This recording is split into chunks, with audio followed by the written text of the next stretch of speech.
Meanwhile, Davey Millsap's not having his best season. A second place in Unadilla, 5 DNFs in 2004. And here we got a little bit of a strategy change here for Kelly Smith. Yep, his mechanic going to it right now. It's a cement start, so they do the siding or parade lap.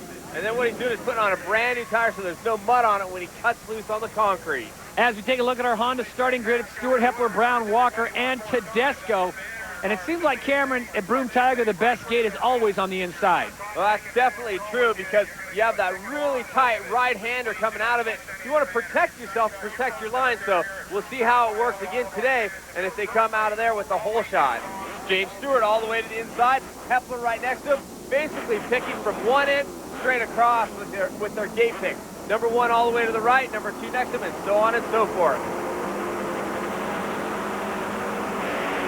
Moto number 1 is underway, and Bubba leans into it just a little bit, gets a terrible start. Sliding, you saw him. He just dropped the clutch too hard, started sliding there, getting sideways, and he's going to be mired back in the Peckers pit. And oh, Gosler getting right to a Brownie. So Mike Brown, number 3 on board the Yamaha, goes into the lead, gets the hole shot. Gosler pressing the issue, number 35 on board the Honda, and here comes Stewart. Look at the ruse flying. Everybody take a look there. And oh, James Stewart diving in and takes the line and almost takes Brownie out. He just clips the front tire, and look at this. This battle, Brownie comes right back in and gives a little bit back. Putting James down on the ground. Remember, it's soft and it's gooey, so if you get pushed out of a line in between the two deep ruts, you're just going to have your wheel wash. It's very hard to keep the bike going. You see Mike Brown actually sticking there, and you'll remember just a year ago, James Stewart was in there, and they say taking Grant Langston out in that first corner, so something to watch for there. I just hope Mike Brown has not opened Pandora's box. The good news is Bubba kept the bike running. The bad news, he has slid back to 6th place, but your leader in motor number 1 on board the Yamaha, number 3 is Mike Brown. And definitely it looks like a little bit of a tough track to ride. You can see that side's been baking in the sun all morning, and he comes over the hill, and it should get softer here at the bottom of this. And this traditionally has a lot of braking bumps going down into it. Gosler maintains 2nd place, and here comes Tedesco. Tedesco, number 29, on board the Kawasaki. Looks like he's going to move in, maybe not. Looks like he's going to get that position on Gosler. Gosler maintains 2nd. Tedesco sits in 3rd. Hepler now in view in 4th. See Tedesco looking like he was looking outside in, but it was slippery and there was definitely some mud there. So well, let's look at this again. Here's where it all started. James Stewart dives to the inside. Now, Cameron, it looks like he had the room there, and he just barely clipped Brown, and Brown stayed up. He did, and a smart move by Mike Brown, and Stewart looking back now, possibly siding to try to find out where Mike Brown is, so he knows he's inside. Stewart throwing the one hand off at him like, I don't know if he's trying to apologize or say I got you, but definitely Mike Brown got the better of that one right there. And in practice, those two got together. James Stewart was trying to run with Ricky Carmichael in one of the early practices because they combined them. And in the process, he ended up taking Mike Brown out. So maybe a little payback there. We will see how this one plays out, but James Stewart has now moved up to 5th place, and he's right behind the man who sits in 2nd in points overall in young Broc Hepler. And Broc Hepler getting a quick education on how, if ever, to hold off James Bubba Stewart. And you can see Millsap's also moving into the picture there, right behind James Stewart. And it's unique when you watch some of the areas in the track. Bubba go for the Bubba scrub going uphill on that jump in the rut. Some places look really tacked and dry. Other places just look deep, and you see James actually sticking there, sticking the case of the motorcycle into the ground and basically stuck and made him lurch forward on the bike. Well, Cameron, these guys have enough experience to know what to expect here, but at Broom Tioga, when they go to some of these corners at the speed they are, it's got to be a little dicey not knowing if you're going to stick or not. Oh, for sure. And then when you look at that whoop section right there, there's such deep ruts on the faces. If you get a little cross-rutted, guys are going to be thrown all over the place. You can just see how much mud is being thrown up. Stewart trying to make his way through the pack, and now he's got Tedesco and Hepler in front of him. But in the process, as you put it on the first lap, Cameron, he is getting a face full of roost. For sure. And tear-off's really coming into play. Some of the riders using roll-offs. And it just depends on which way you like to go or what brand of goggles you're wearing, actually. So a lot of people, Davey Millsap just swapped and going in there. A lot of the riders really like the roll-off in these conditions. There's a great shot of Bubba riding in mud with a beautiful roll-off. All you can see were his eyes and the focus on him. It was quite intense photograph. Meanwhile, Bubba trying to find the line, and this is kind of surprising. Usually we see Bubba making some serious passing. And is he being patient right here, or is he just frustrated?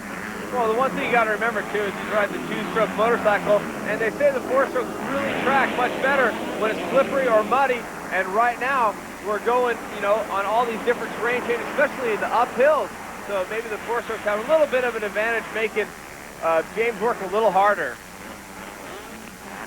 So Stewart tries to work his way through the pack. There's your running order. Stewart in fourth. Your leader is Mike Brown. Information. And we are back to Broome, Tioga. Your leader in Moto number 1, the 125 class, is Mike Brown, but he is getting pressure. And here comes James Stewart. He's moved up to third.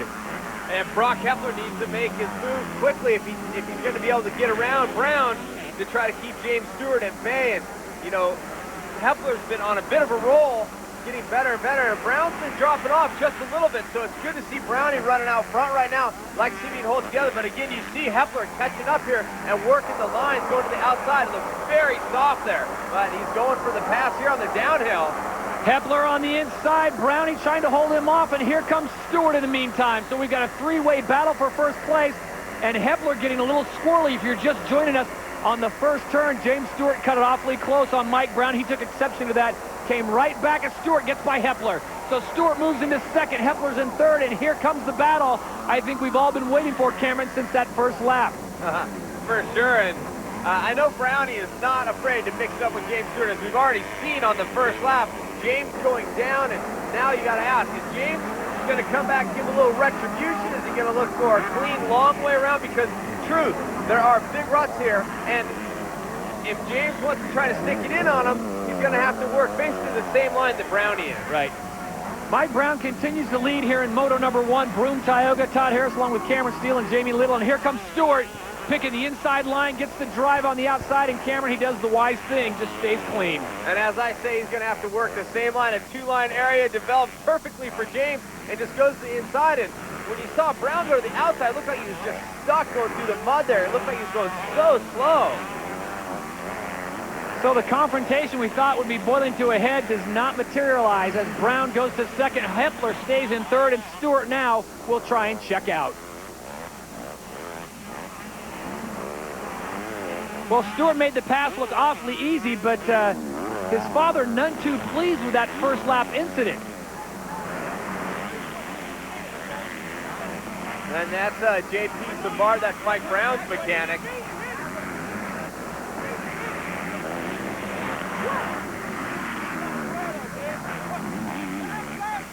Oh, I don't know if you ever heard that, but he's calling him a quitter. Maybe not a good idea to have parents and mechanics in the same area. Maybe not, but action back on the track. I thought we were going to get a little WWF there in the mechanics area. Yeah, James Stewart's father, Big James, in there letting his voice be heard, and Mike Brown's mechanic, I'll tell you, J.P. Savard holding his ground. Meanwhile, back on the track, Broc Hepler, number 60, on board the Suzuki, currently sitting in third. But for more on that crazy incident down the pit moments ago, let's check in with Jamie Little. We saw Big James getting up in your face. What's he saying? Just some scrap. He wants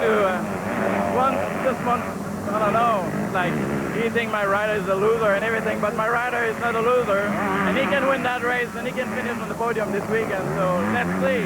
That's the race. Did you see what happened out there? Yeah, I see what happened, but Bubba kind of played with him in the practice, so he get him back. That's it. As they say, that's racing, but sometimes it's good to be French-Canadian, Cameron. Chris Gossler, who's been getting great hole shots all season, hasn't been able to hold the best finish positions. We're looking for him right now, holding up there right now, but again, the West Coast Supercross champion coming up on his tail, Ivan Tedesco. There is 35, Chris Gossler, on board the Honda. His father, Mike Gossler, the mechanic for Ricky Carmichael. So his day is really torn watching his son. Let's send it back down to Jamie and find out James's side. Hey, James, I see you all heated and all upset. What happened? You know, I know James and Mike Brown got together and practiced, and I asked James what happened. He said, I just come in the turn so fast, I didn't realize we was going that slow. So I didn't mean to knock him down, but we both went down. I said, well, do you have a problem with Mike? Do we need to talk about it? He said, no. I mean, he understands we both were hot. You know, that was the end of the deal. Then Mike Brown come out of here and just deliberately knocked him down. But last weekend, he pulled off the trike and quit. I don't know what kind of racing they was doing, you know. Quit 1 week, now all of a sudden you want to race and knock Rollins down? That ain't racing. Well, you know, Big James is never short on opinions, and I know he's just out there trying to protect his son. But, wow, as they say, this is racing. For sure. And, hey, you know, it's motocross. The bike's got 2 wheels. Come in, check up on each other. But the one thing I will point out is that James Stewart did dive inside of him, made a clean pass. He was taking the line. They did touch a little bit. Brownie almost fell over. So maybe Brown feeling like, hey, I'll give him a little retribution. I'll take him a little deeper in this corner than he wants to be. Well, bottom line, everyone's safe. Everyone is back up and racing, and James Stewart is out in front. Mike Brown sits in second. Broc Hepler in third, and this is a great battle for fourth. Number 35 in what is normally the red and white bike. You can't see it too well. It's covered with roost is Chris Gossler, number 35. And as Cameron pointed out, the 125 West Supercross champion is Ivan Tedesco running in fifth. And Tedesco looks like he's been looking for a line around. He's looking inside and out. You can see him trying to get different spots on the track, and there he tried to set up to go to the inside, but hit looked like a braking bump, and then had some hard time. But Gossler working that section. Now they're switching back and forth, and Tedesco's best finish is in the sand at Southwick in fourth place. So deep ruts here, so maybe playing with it a bit. The ruts, they are developing. Back to Broom Tioga in a moment.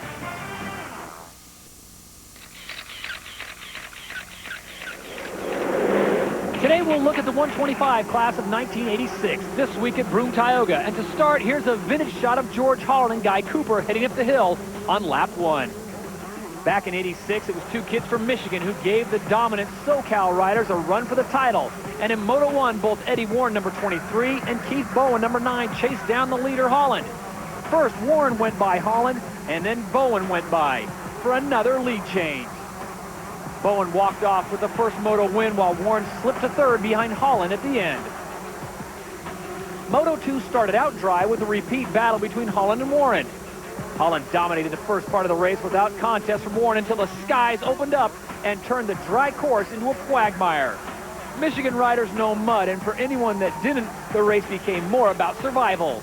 Warren easily overtook Holland and won his first ever 125cc National Motocross. And we are back to present-day Broom Tioga, but a bad situation for Brandon Jesseman. Looks like Brandon Jesseman going out here in moto number 1, and if he had any luck other than bad, it would be miraculous.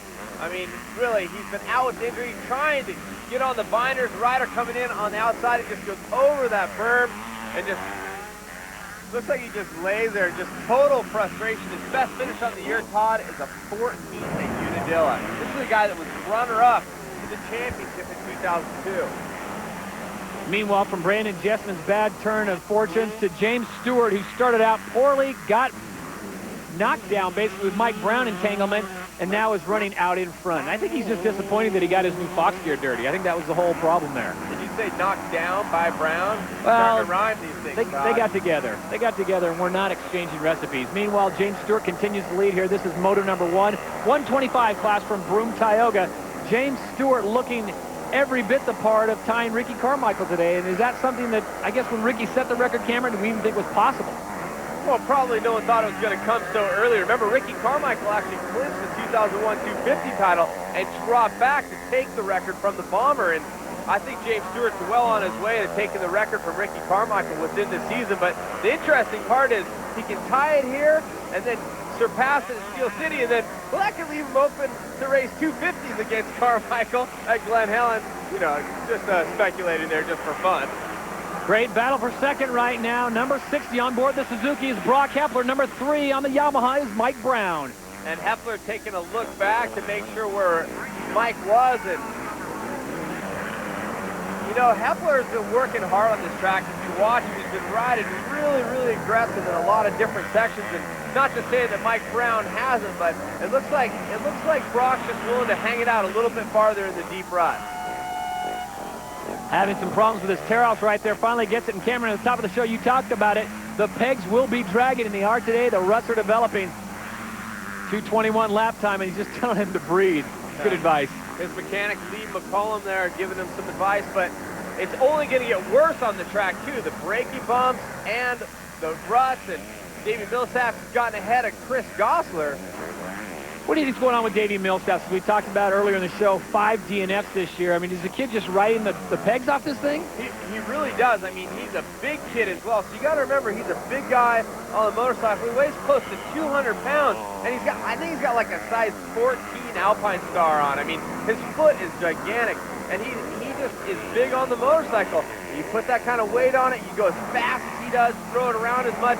I mean, he drives it into every corner just so hard. Eventually, things are going to break, and that's what's been going on. So maybe they're trying to bulletproof the motorcycle, or as we should say, Millsap-proof the motorcycle and get him into some contention here. Davey Millsap's giving the folks at Suzuki some great R&D as he rides that bike hard. Good battle for 5th right there. This is number 29, Ivan Tedesco, as he is covered in some of Broom Tioga's best. Cameron pointed out it has been filthy muddy yesterday, and today it's a little bit gooey, but the sun's coming out, starting to bake it just a little bit. You see little wisps of dust as well, so like they're sticking right there. Millsap's blowing his feet off the pegs. Just seconds earlier at the end of the whoops, you can see the dust coming up. So a tricky place also for tire combinations. You got to remember, they got to choose the tires. Cement starting gate, deep mud, big ruts, and this is something that's a little bit different. This is RL, Randy Lawrence, working with James Stewart this weekend because J-Bone, Jeremy Albrecht, is at home. I believe he's having a baby, if I'm not mistaken. This is correct. We want to wish Jeremy and his wife all the luck in the world, and congratulations. And James Stewart making it easy on the new guy, as he is just riding away with this one and already putting on a bit of a show. And I think afterwards, when Jamie Little talks to him, Cameron, I'm sure Bubba's going to just forget all about what happened in that first lap. Yeah, it's interesting. We got the multiple fist pumps going on. That is such a sick jump. Just you step off the lip and you basically go blind down the hill, and James is pumping up for the crowd everywhere all around, and he knows he's on his way to tying that record. So Stewart goes around not worrying about lap riders who are coming into view. He's getting passed back by a lapper, which means that lapper's going to have to do another lap on this beat-down track. Hey, if I'm that lap rider, I am getting a photo saying I passed James Stewart at Broom Tioga. Bubba on the white flag lap. This is it for him in Moto number 1.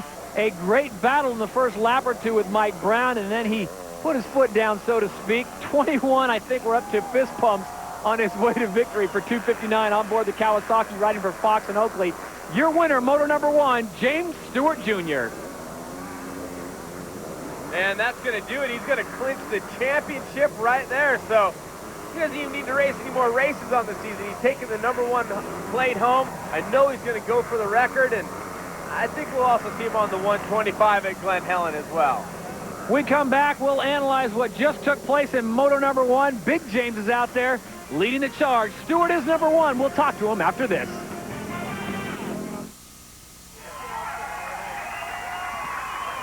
And we are back to Broom Tioga. Moments ago, James Stewart getting the number 1 plate for clinching the 125 class. There are your Suzuki final results. Stewart, Hepler, Brown, Millsap, Tedesco, and Chris Gosler with a good run. Let's send it down to Jamie Little. Well, there's 5 motos left in the season, and James Stewart has reclaimed his title. James, how important was this for you to get this title back? It's definitely good, you know. I had a little bad luck last year, you know, and couldn't reclaim it, but you know, it feels good to come back and get it. And you know, I tell you, these last 5 motos are gonna be fun now. You know, no pressure, nothing. So go out there and let's have fun. All right, now I have to ask you in practice. I saw you and Brownie come together. It seemed like it continued in this moto. Yeah, but it's one thing he doesn't got. This is this right here, you know. And I didn't really actually mean to come in. I just flipped and the track was really good for me. But you know, I had fun out there. So you know, I don't have anything to lose. I got what I wanted. So he's gonna have some trouble these next 5 races. So I'm gonna have fun out there. Look out! It's all about fun for the next moto. Now James Stewart is the champion. And our congratulations to James Stewart on picking up the victory. There you see the point standings, 450 points. Hepler in second, Brown currently sitting in third. Well, let's get the other side of the story with Mike Brown. Well, Mike, we saw you and James come together in practice, and it seemed like things had not cooled off, and you got started. What is your side? Yeah, I know, like you say, it got started in practice. I was just riding practice, and you know, he came in a little hot and we both went down, and, you know, he did it again before I took him out of the way. He hit me really hard in the corner before that, and I said, well, this ain't going to happen. I ain't going to let him push me around. You know, I've been here longer than he has, and, you know, I bumped him like he bumped me and he went down, you know. It's racing, you know. I don't do it because I don't like him. It's just, you know, I ain't going to let him push me around, you know. So that's the skinny there. Meanwhile, nobody does more to protect your right to ride than the American Motorcyclist Association. Every racer on the track is an AMA member. How about you? Call 1-800-AMA-JOIN or visit AMADirectLink.com. The AMA, rights, riding, and racing.